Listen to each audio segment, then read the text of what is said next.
we're all sinners.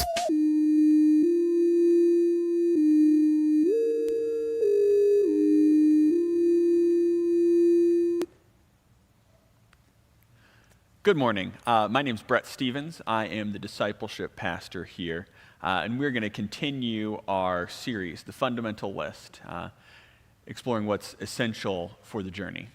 And so the point of this sermon series is to explore these essential elements of our faith, these ideas, things that we've been taught, kind of pour through all of this and pull out what is truly essential. We're really looking to answer the question, what must one believe to be a faithful follower of Jesus? And I'm going to start off today with, I'm getting loud. Do I need to move this a little closer to my face? Would that help? All right, we'll try that. And so we are going to start with a question today. And this question is one that I suspect most of you have asked at one point. And if you haven't asked it yet, you will probably realize how important this question is. And this is the question. What makes a sin a sin? What makes a sin a sin? How do we define sin? And for those of you who are here today or are watching online, and maybe you're not sure about church, you're not sure about following Jesus, you probably have asked this question many times. Where do church people get off deciding what's a sin?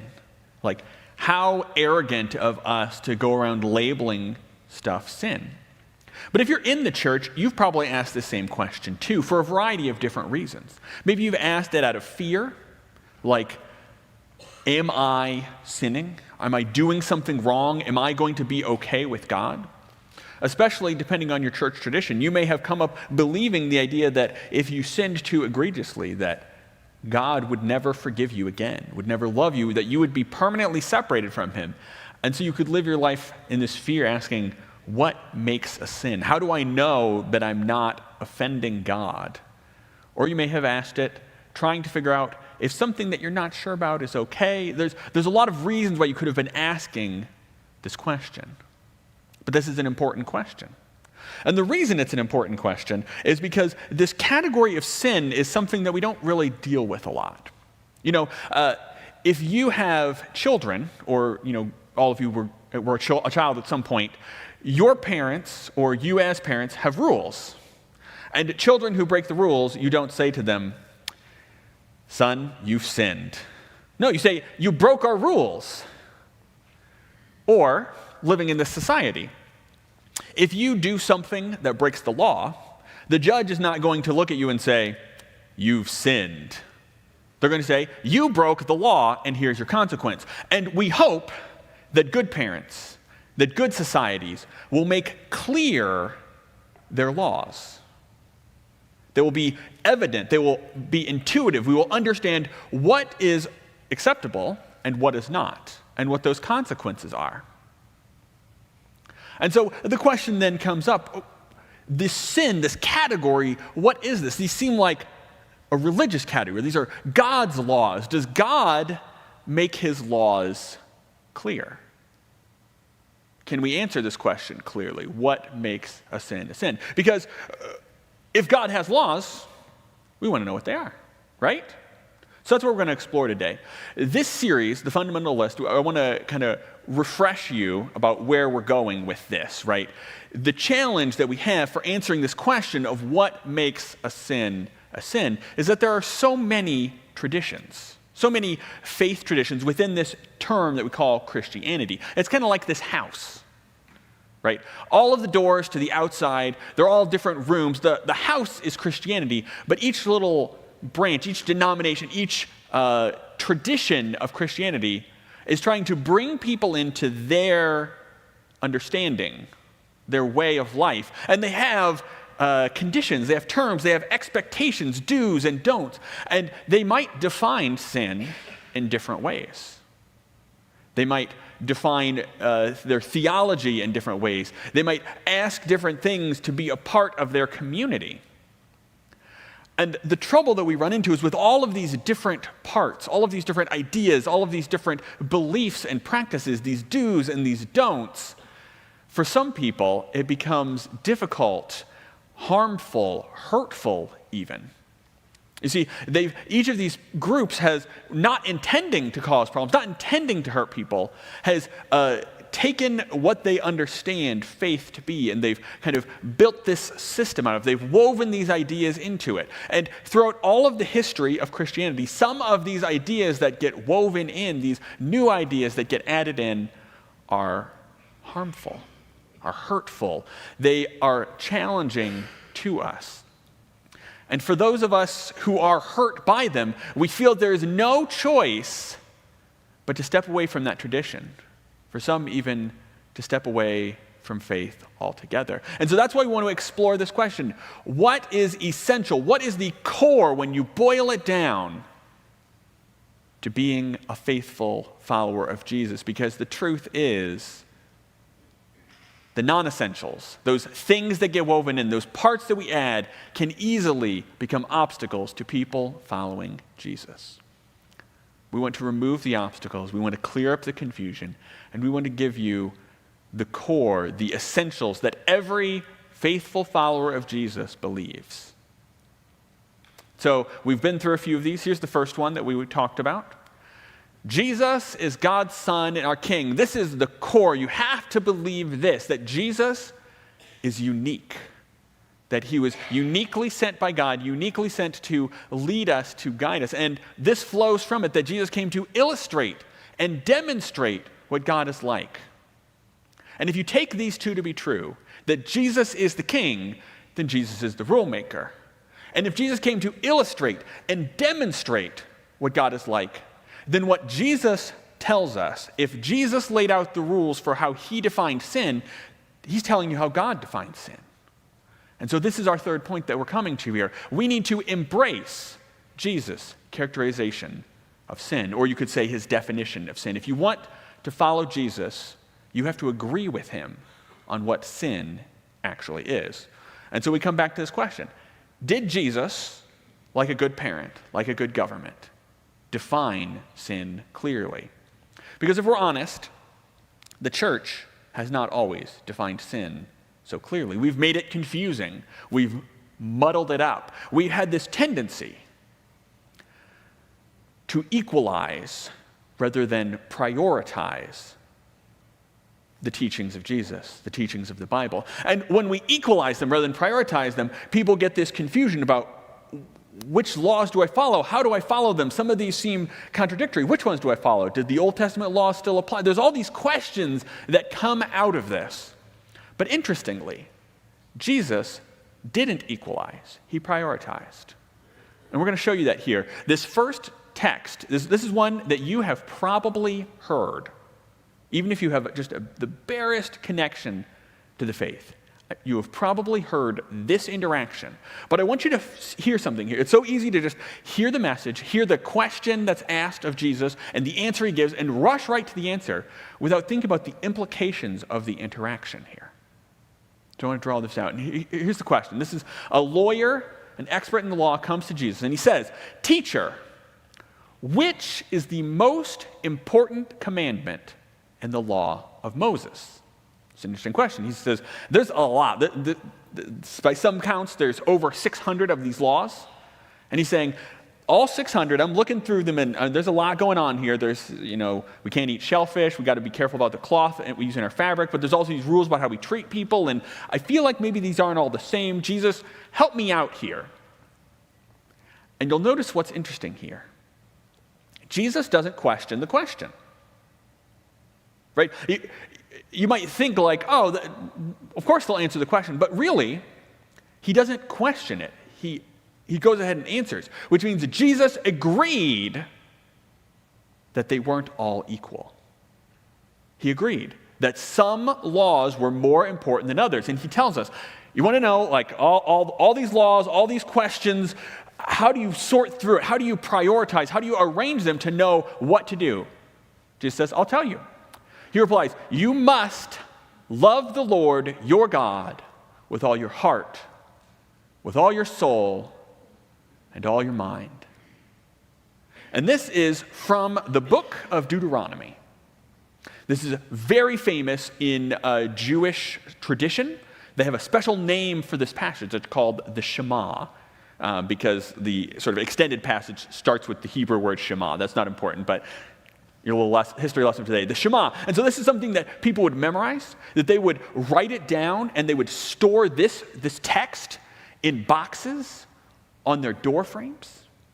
Some people would wear things called phylacteries. They would actually make a box, and they would put it, and they would like strap it on their wrist or on their forehead, which seems a little weird, but this text, so this is a very famous text that he's quoting, and they would all know, they'd be like, oh, good answer. But then he surprises them.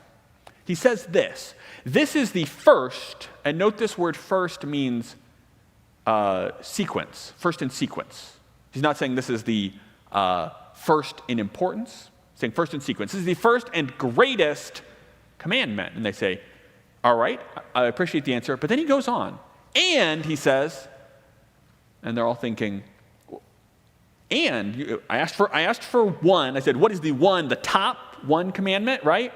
You gave me one. What and? But Jesus has an and. A second is equally important. Love your neighbor as yourself. A second is equally important. In other words, he says, you can boil it down. You can't boil it down to just one, but you can boil it down to two. These two. And why two? Well, you see, the first one, love the Lord your God with all your heart, your soul, and your mind. Have you ever looked at someone and said, I am confident that you are loving the Lord your God with all your heart, soul, and mind? Or conversely, you need to work on this loving God thing a little more. No, of course not. How would you know? How would you know? But Jesus tells us the way you know is by how well they follow the second.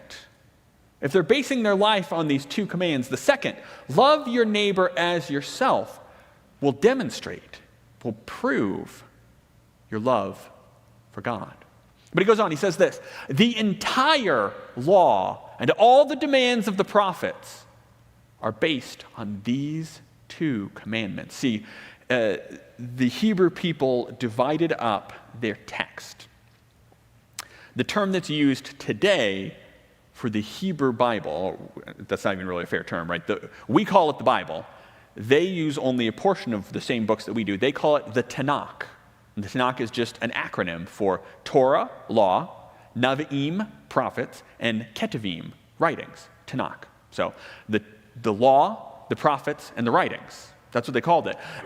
In the New Testament era, they typically just called it the law and the prophets, and they meant all of it, the whole collection of writings that we have, because they didn't have them like bound in a book like we have today. So they had a bunch of different scrolls, a bunch of different writings, and they said all of these together are the law and the prophets. And Jesus says all of that, everything that was written, all of the scriptures that you study, everything that you feel is important, is inspired, everything that you feel that God has said to you is based on these two commandments. That's what it all boils down to. Now, I don't want you to think that I am pulling something out, kind of out of context here. The one thing that Jesus said, I want to demonstrate to you that this was a consistent theme for Jesus, a consistent theme, that there was a priority rather than equality in following the law. Here's another story. This one comes from the book of Mark. And so what's going on here is Jesus has his whole band of people following with him, and they're kind of traveling through this field. And as they're going through the field, they're picking some of the grain off and eating it. Now, this is legal. Just so we're clear, like they weren't like trespassing and stealing from somebody. This was a permitted thing for you to do, was take a little bit of grain as you're traveling through a field to kind of give you some energy for a journey. The challenge came, as you'll see, from the timing it. And so here's what's going. One Sabbath day, as Jesus was walking through some grain fields, his disciples began breaking off heads of grain to eat. And as I said, this was legal. But the Pharisees said to Jesus, so presumably there's a whole host of people following him, kind of listening to what he's talking about, or either the Pharisees are just kind of hanging out there to see if he does anything wrong. Whatever the scenario here, the Pharisees are nearby and they see this and they say, look, why are they breaking the law by harvesting grain on the Sabbath? And so the Old Testament law lays out what is acceptable to do on the Sabbath, and harvesting is not one of those things. They have extended this, right? Because there's a question, right? What counts as a harvest? And so they've extended this. Taking any produce off of a plant, including like picking one little head of grain off there, any produce off the plant is a harvest. It's not legal to do on the Sabbath, right? So this is their extension that's not in the text. They've tried to clarify this so that people know, going back to the question, what makes a sin a sin? The Pharisees were trying to help people. What makes a sin a sin? Anything, any produce. So they say this. Jesus has a response, though. Then Jesus said to them, "The Sabbath was made to meet the needs of people, not people to meet the requirements of the Sabbath." And this is an interesting comment, right? It approaches this question of what is legal on the Sabbath, but there is a deeper principle at work here. And really, this is a profound statement. Here's the deeper principle. Jump ahead a little bit. People are the priority. People are the priority. And if you think about this, this is actually intuitive, right? You can imagine God up in heaven, before he's created humanity, before he's created the earth, was not sitting around with all the angels saying, you know, guys, I have the best laws. Have you seen these? These are perfect. If only there were some people around to follow them. And no parent here has ever said, you know, I have the best rules in my house. If only I had some kids to keep those rules. No, that's not how they work. We set rules, we set laws, and God did it the same way for the good of those they are to protect. We make rules for our children because we love them and we care about them. We have a perspective that they don't. We want them to be safe and healthy and well and grow up to be responsible, mature adults. And likewise, a society sets rules to protect people, to deal with matters of justice and equity. And God is the same way. His rules are not meant to harm, but to help. His rules are not meant to weigh us down, but to guide us. And so Jesus gives this very clear principle. People, not the rules. People are the priority. And here's another story. I told you I was going to demonstrate this is not an isolated incident. Jesus consistently had this view. So some Pharisees came and tried to trap him, Jesus, with this question. Should a man be allowed to divorce his wife for just any reason? And this is one of those questions that today we read this and we're like, what are these people thinking? But this was a debate that was going on. You see, before there was Twitter and social media, the Jewish people had the forum idea down. And so what would happen is these rabbis, these scholars, these teachers would write down their opinions on how to interpret parts of the Old Testament text. And then a later scholar or a later rabbi would come along and they would read this and they would respond to it. And so there's this collection of writings over centuries of rabbis sharing their opinions, like debating with dead people, literally. So one guy would write it, and another would respond to it, and someone else would respond to that, and there'd be this debate going on. And so they were asking his opinion on a debate that existed at this time. See, there were two opinions. Rabbis Shammai and Hillel, if you care about the names of the people who had these opinions. So Rabbi Shammai and Rabbi Hillel formed two camps, and the two camps were this. One person said that when the text talks about giving a certificate of divorce to your wife, it meant that for anything that the husband disapproved of, they could divorce the wife. The example was given, burn dinner. You burn dinner, you cook it too long, divorce her, get her out of there. The other side of the debate said, no. There's got to be a justifiable, it's like adultery or some serious breach. And so this question is not being asked in isolation. They're trying to get Jesus to take a side. And Jesus does answer their question, but he tries also to avoid focusing on the debate and instead tries to get to the heart of what's going on here. And so Jesus goes and answers this.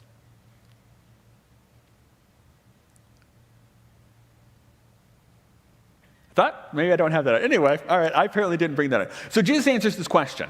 And he does, so he approaches the answer to the question. But more specifically, he attacks their line of reasoning here. He goes after the actual approach that they take. And he says, the problem is you're asking the wrong question. You're asking the wrong question. You're thinking, what can I do? What is permitted by the law? Another way to say this might be, you're saying, if the law says, right, the law says these things, but if in this area it doesn't talk about it, if it doesn't say anything, you're saying, well, it doesn't condemn it, therefore it's okay. He says, you're asking the wrong question. You're so focused on the law, the view, the position, that you're missing what's actually important. You are elevating a position above a person. A position above a person. And that was the challenge. They were focused on a debate. Which side of the debate are you on, Jesus? And Jesus is saying, listen, you are talking about people. What you do here affects a person, a human being. Forget the debate. Forget the position. People are the priority. People are the priority. But let's be honest. We are not so different from those Pharisees. You have probably asked or thought in your mind this question. Does the Bible say, fill in your blank. Does the Bible say blank is a sin? Does the Bible say blank is a sin? And why would you ask this question?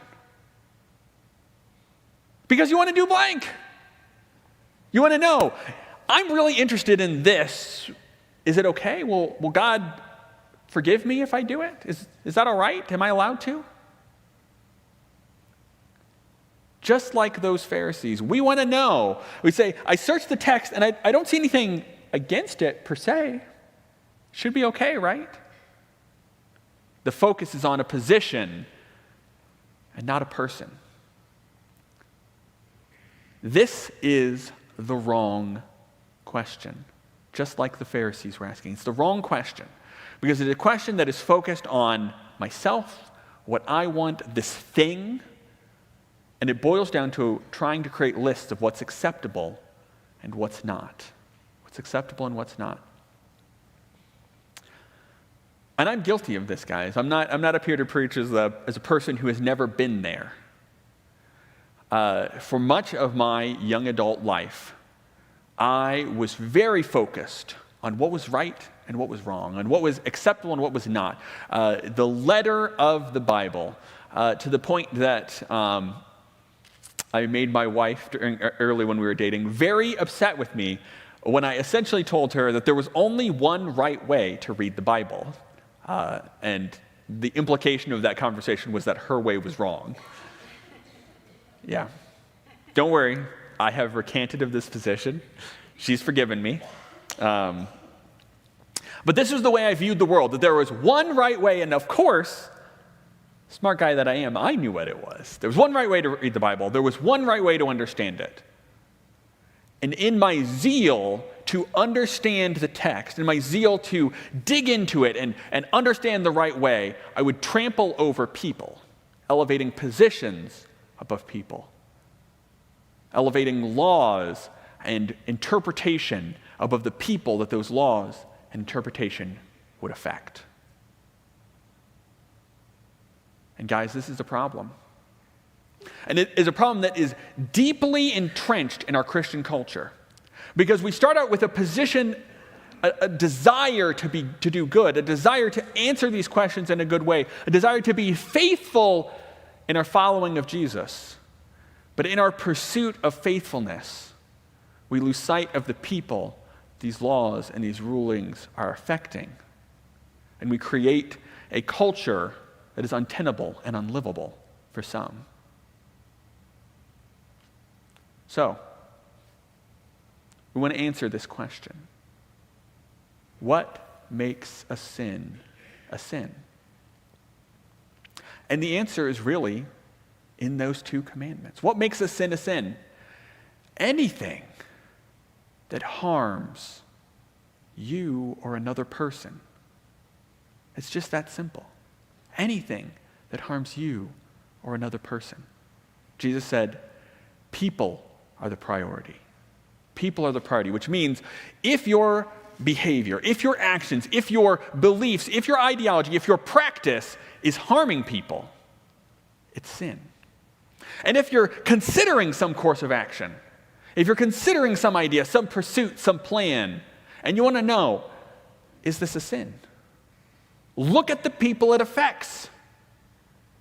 Look away from the debate, look away from the dispute, forget about the position, and ask yourself, who will be harmed or who will be helped? This is the standard. And when you put it like that, it makes so much sense. Of course, God is opposed to sin. Of course he's opposed to sin.